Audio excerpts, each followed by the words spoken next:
እናት እንደዚህ ጨካኝ መሆኑ በሷ ላይ ነው ያየሁት። ያው እንግዲህ እግዚአብሔር የሥራውን ይሰጣል ይስጣት ብለናል። ተስፋ የጣሉባት ታዳጊ መጨረሻዋ በአሰቃቂ ሁኔታ እንዲያ ተጠናቋል። እኔ አላቅም ብቻ እንዴት ልገልጸው እንደምችለው፣ ምክንያቱም እኔ 2 ልጆች አሉኝ። ይህን መሰል ጭካኔ በወለዱት ልጅ ላይ ግን መፈጸም ምን ተብሎ እንደሚገለጽ ቃላት ጉልበት አይኖራቸውም። አባትየው እስካሁን ድረስ አላገገመም።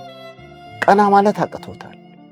ልጁን የአይኑን ብሌን ነው ከውስጡ አውጥታ የወሰደችው። ትምህርት ቤት አስቀረቻት ምናምን ታማ ነው አሟት ነው ጸበል አስገባዋት ምናምን ትል ነበር። እናትና የእንጀራ አባት በመጨረሻ ፍርድ ቤት ቀረቡ።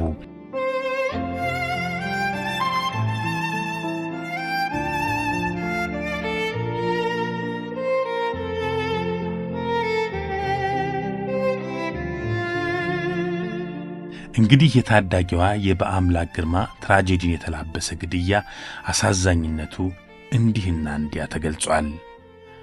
በባህሪዋ የተመሰገነችውና በትምህርቷ የተጠራችው ነገ ሀገር ተረከባለች ብለው ትምህርት ቤትና መምህራን ተስፋ የጣሉባት ታዳጊ መጨረሻዋ በአሰቃቂ ሁኔታ እንዲያ ተጠናቋል። በትዳር መካከል መጣላት፣ መጋጨት አልፎ አልፎም መለያየት ሊኖር ይችላል። ይሁን እንጂ ከተለያዩ በኋላ ለልጆቻቸው በጋራ የሚያስቡ የሚረዳዱና የሚተባበሩ የተፋቱ ባለትዳሮች ቁጥራቸው ጥቂት የሚባል አይደለም።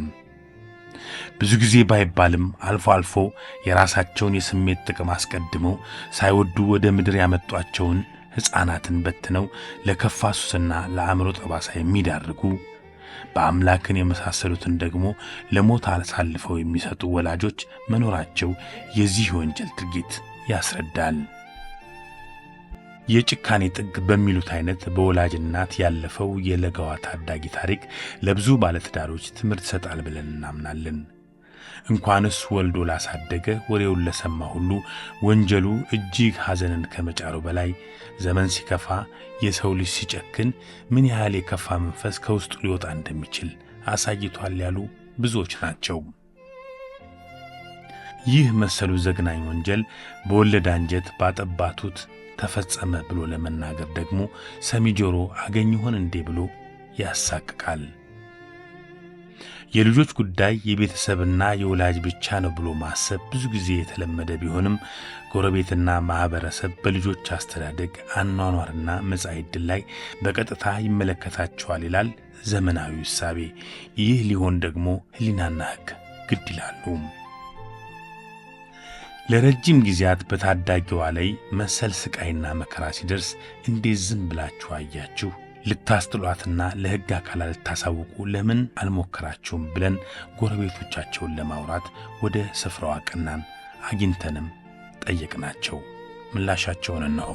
ልጆቹ እንደ ሌሎች ልጆች ወጥተው ተጫውተው ከሰው ጋር አውርተው ከጓደኞቻቸው ጋር ቢያወሩ አውርተው ባናዳምጣቸው በጣም ራሳችን ራሱ መቆጣጠር አንችልም ነበርና ስለማይወጡ መጀመሪያም ከሰው ጋርም ስለማያወሩ ግን በቃ ከዛ ከልጅቷ የተማርነው ነገር ካሁን በኋላ ልጅ እንኳን 2 ቀን ውጪ ላይ ባይታይ ምንድነው ብሎ ባንችል ለፖሊስ ሄደን ለማመልከት ሰው ሁሉ ከዛ በኋላ ለራሱ ቃል ገብቷል።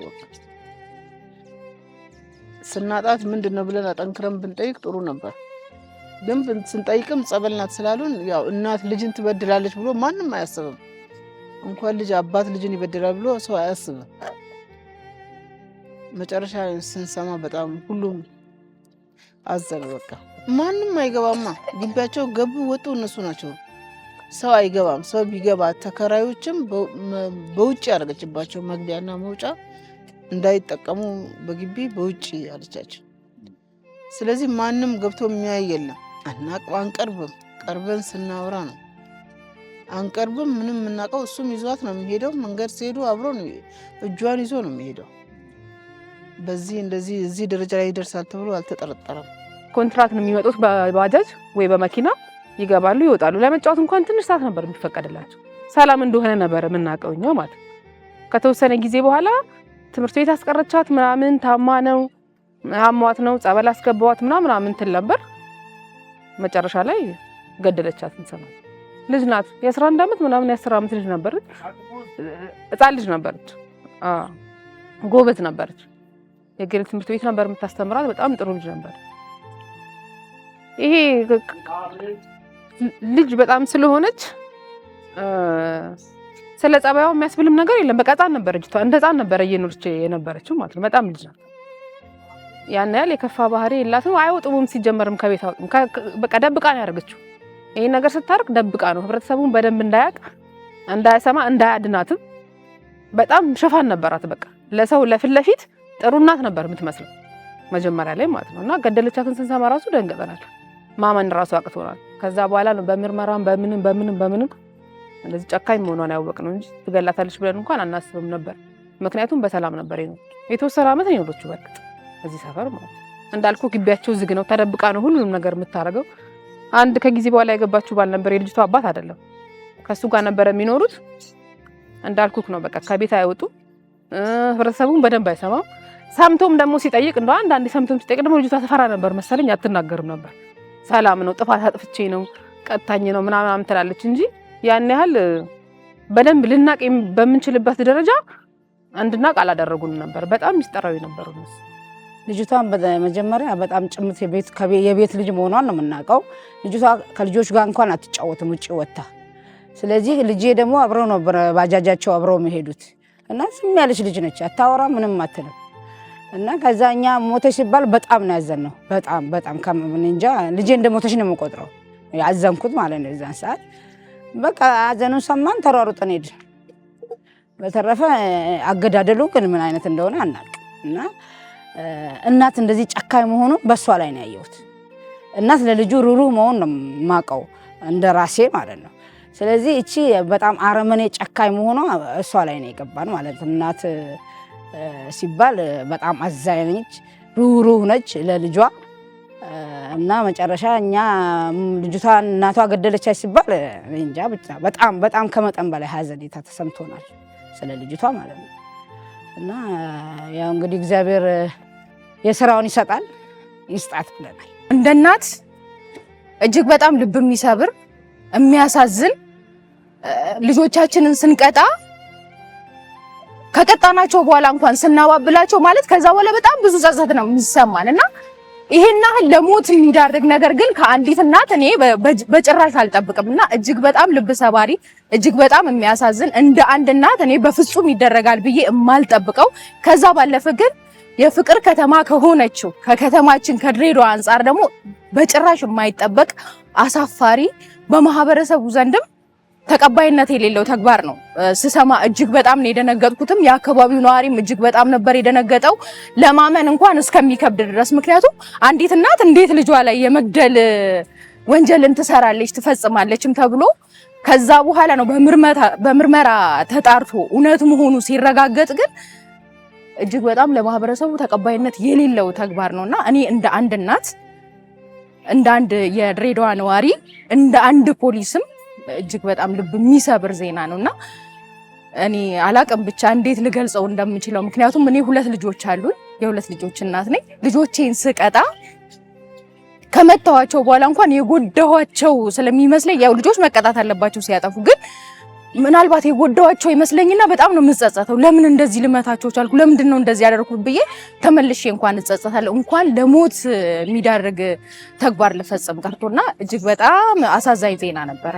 በታዳጊዋና በወንድሟ ላይ በወላጅ እናትና በእንጀራ አባታቸው ይፈጸም የነበረው በደል ከፍተኛ እንደነበር የሚናገሩት የታዳጊዋ አጎት ይህ መሰል ድርጊት በወላጅ እናት ይፈጸማል ብሎ ማሰብ በጣም ይከብዳል ይላሉ።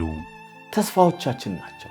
በተለይ አባትየው እነዚህን ህፃናት 2 ልጆች ናቸው ያሉት፣ እንዴት እንደሚወዳቸው ቤተሰባችን ሁሉ እንዴት እንደሚወዷቸው እነዚህን ልጆች እንዴት እንደሚያፈቅሯቸው እንዴት እንደሚንከባከቧቸው በየጊዜው እየመጡ አሁን እኔ ቤት ያሳልፋሉ። ረጅም ጊዜ ሳይሆን አጫጭር ጊዜያትን እያስፈቀዱ አጎታችን ጋር እንሄድ ብለው አስፈቅደው ይመጡ ነበር።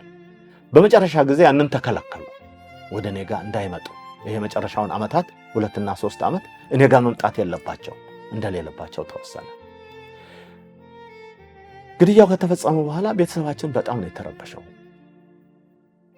የሰው ልጅ ይሄን ይፈጽማል ተብሎ አይታሰብም።